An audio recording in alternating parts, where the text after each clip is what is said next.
horses never born white. They're actually born black. And as they get older, they'll shed out their darker fur and grow in lighter fur. So by the time they're the age of 16 or so, they'll pretty much be completely white. That is exactly what's happened to Bud. Bud was born black, and now since he's getting older, he's turning white. We call this a dapple gray. Bud is 14 years old. This is his 3rd year with us, and he came to us with his brother named Banjo. They used to be farming horses.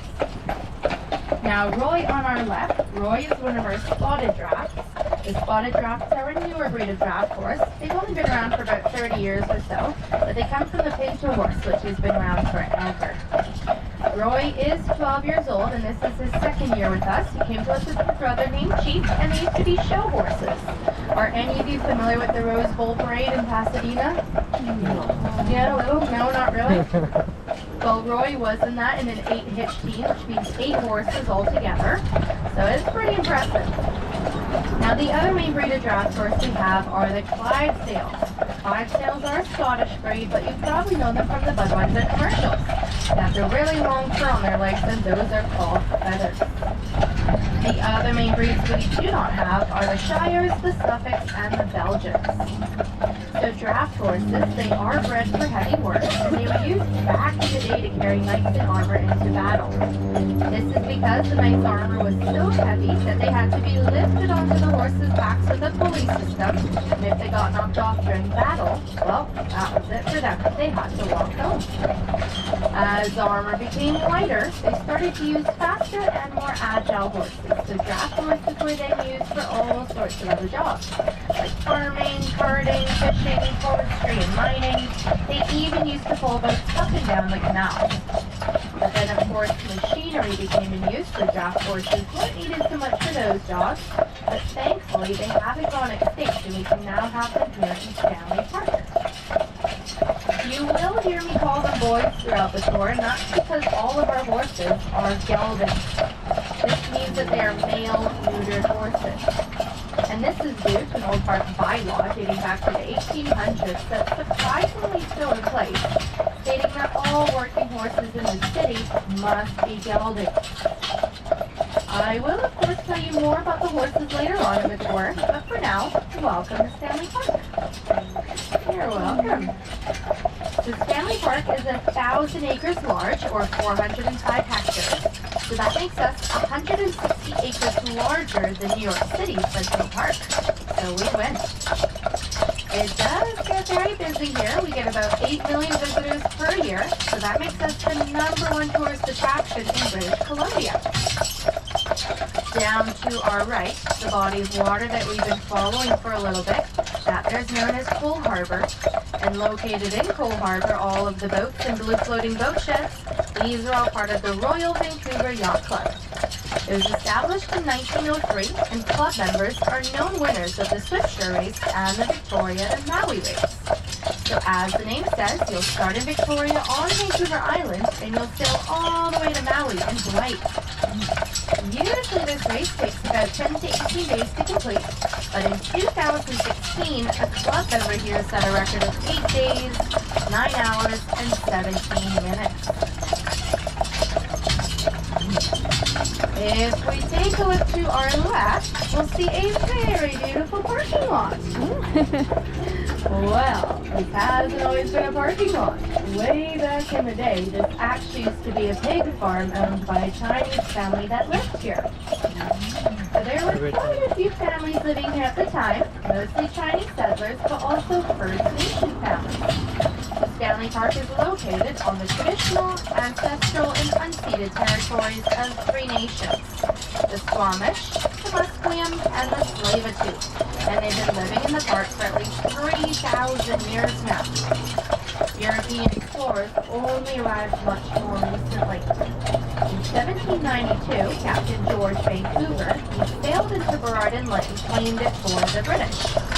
He didn't stay though, he kept sailing north, exploring the rest of the coast.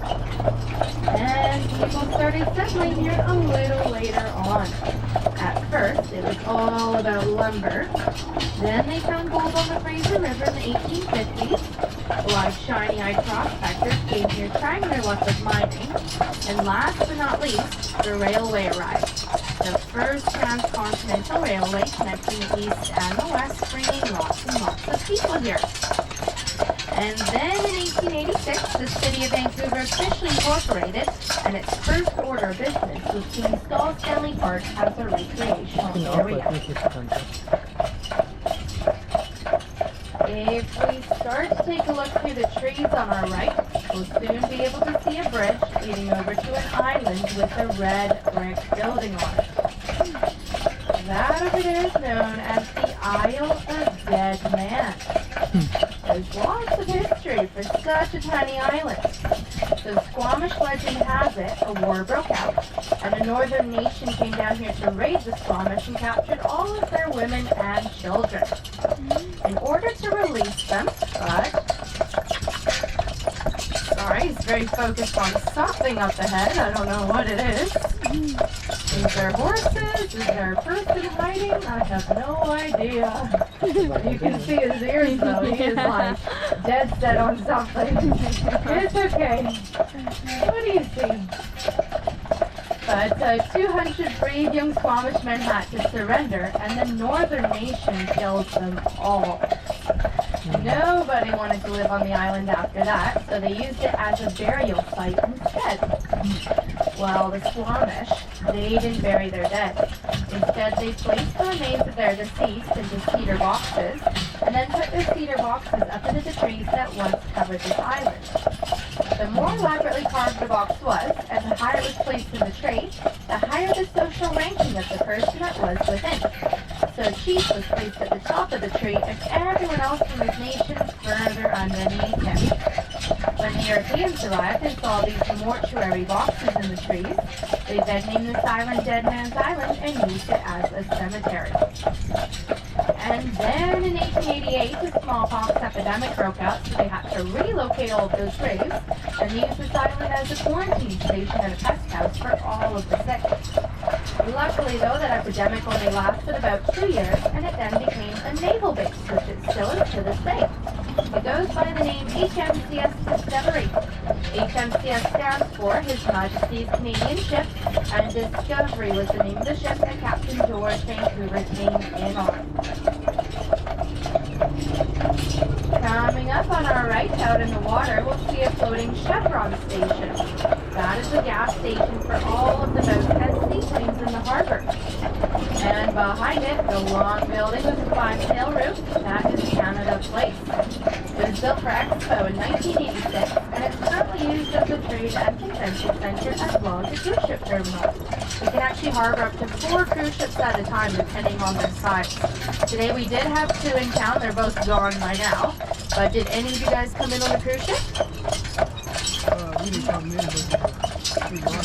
Oh, you were on a cruise ship. Sweet. Did you go up to Alaska? Yeah. You liked it? Yep. It was nice? Oh. We arrived at 6 Monday to Seattle. From Seattle, Oh, yeah. You liked it down there? Did you go to the public market there? Yes. Yeah, that's a pretty nice place to go. A lot of people visit there. It's a lot like our Granville Island here. Yeah. And did you guys fly into town? No, we are here from Nepal. Oh, Then we came here at the internet place today. oh, sweet. Nice.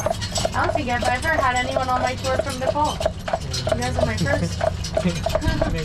Nice.